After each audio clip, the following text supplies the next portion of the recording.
রূপী একটা কালো পর্দা।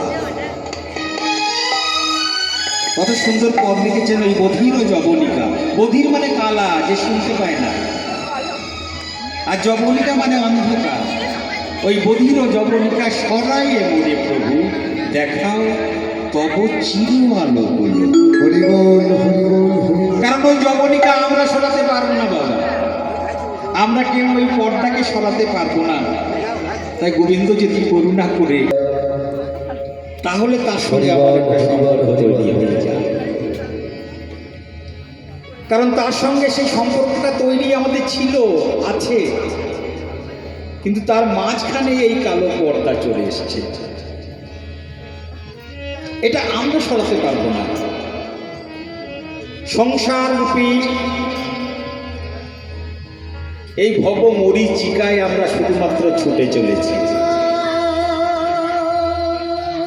আমার স্ত্রী, আমার পুত্র, আমার